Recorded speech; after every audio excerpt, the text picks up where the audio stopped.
नमस्कार, आप देख रहे हैं न्यूज 24। आपके साथ मैं हूं प्रत्युष खरे। देश में इनकम टैक्स विभाग ने अब तक की सबसे बड़ी कार्रवाई की है। आईटी डिपार्टमेंट ने तमिलनाडु के सबसे बड़े आईएएस अफसर के घर सबसे बड़ा छापा मारा।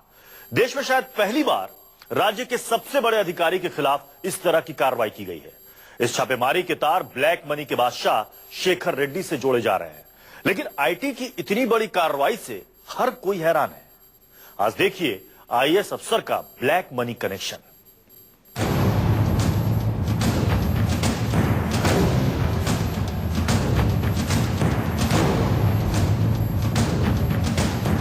सबसे बड़े आईएएस अफसर के घर सबसे बड़ा छापा।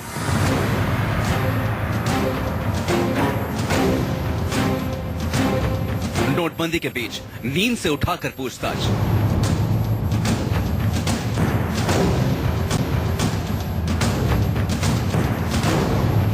क्या वो है 181 करोड़ के ब्लैक मनी वाले का राइट हैंड?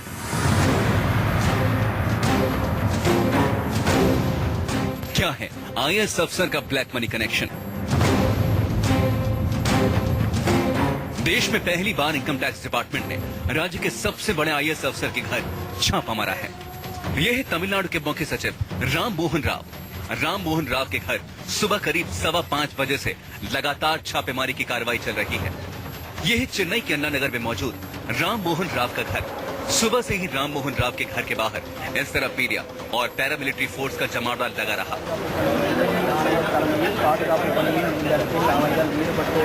खबर है कि राम मोहन राव के घर से 18 लाख के नए नोट बरामद किए गए। छापेमारी के दौरान 9 किलो सोना भी पकड़ा गया है। वहीं Tamil news site Dinakaran news ने दावा किया है कि छापे में 40 किलो सोना पकड़ा गया। वहीं राम मोहन राव के घर से 100 करोड़ की प्रॉपर्टी के कागजात भी जब्त किए गए हैं। दिनाकरन न्यूज ने यह भी दावा किया है कि राव के 13 ठिकानों पर छापेमारी की जा रही है। देश में शायद ऐसा पहली बार है कि चीफ सेक्रेटरी लेवल के अफसर पर ऐसी कार्रवाई की गई है। अब राव के घर की इन तस्वीरों को देखिए। घर के नीचे कई महंगी आलीशान गाड़ियां खड़ी दिखाई दे रही हैं। इनकम टैक्स अधिकारी राम मोहन राव की एक जायदाद और गलत तरीके से कमाए गए पैसे की छानबीन की जा रही है। ये कार्रवाई कितने गोपनीय तरीके से की गई, इसका अंदाजा इसी बात से लगाया जा सकता है कि राव को नींद से उठाकर पूछताछ की गई। जब सूरज भी पूरी तरह से नहीं निकला, उससे पहले ही आईटी के अधिकारी राव के घर रेड मारने पहुंच गए। राम मोहन राव को 6 महीने पहले ही तमिलनाडु का मुख्य सचिव बनाया गया था। 1985 बैच के IAS Ram Mohan Rao vigilance commissioner भी रह चुके हैं। इसके अलावा कमिश्नर ऑफ एडमिनिस्ट्रेटिव रिफॉर्म्स की पोस्ट भी संभाल चुके हैं। सूत्रों के मुताबिक छापों का कनेक्शन बिजनेसमैन शेखर रेड्डी के यहाँ पड़े छापों से है।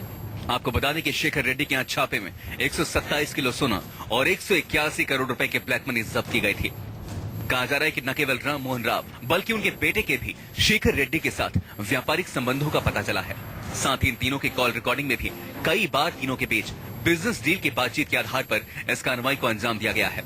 सूत्रों की माने तो शेखर रेड्डी के यहाँ छापेमारी के दौरान इनकम टैक्स डिपार्टमेंट को कुछ ऐसे दस्तावेज भी हाथ लगे थे जिसके लिंक सीधे मुख्य सचिव राम मोहन राव से जुड़े थे। सूत्रों के मुताबिक ये भी खबर सामने आई कि राम मोहन राव के घर पर ही नहीं बल्कि राव के सचिवालय के दफ्तर पर भी छापा मारा गया। 100 अधिकारियों के 10 टीम लगातार छापेमारी में लगी रही। यह छापा भी शेखर रेड्डी से लिंक के आधार पर किया गया। वहीं छापेमारी की इस कार्रवाई के बाद पश्चिम बंगाल की मुख्यमंत्री ममता बनर्जी ने ट्वीट किया। एक तरफ जहां भ्रष्टाचार की कड़ी निंदा की जानी चाहिए, वहीं तमिलनाडु के मुख्य सचिव के यहां केंद्रीय एजेंसियों द्वारा किया गया छापा प्रशासनिक सेवा जैसे संस्थान के महत्व को कम करता है। इस पर तमिलनाडु के बीजेपी नेता ने कहा कि इस कार्रवाई पर किसी को राजनीति नहीं करनी चाहिए। The income tax department won't spontaneously they won't go for any search. They would have done homework and they would have had some evidence for such activities. It is wrong to politicize such activities.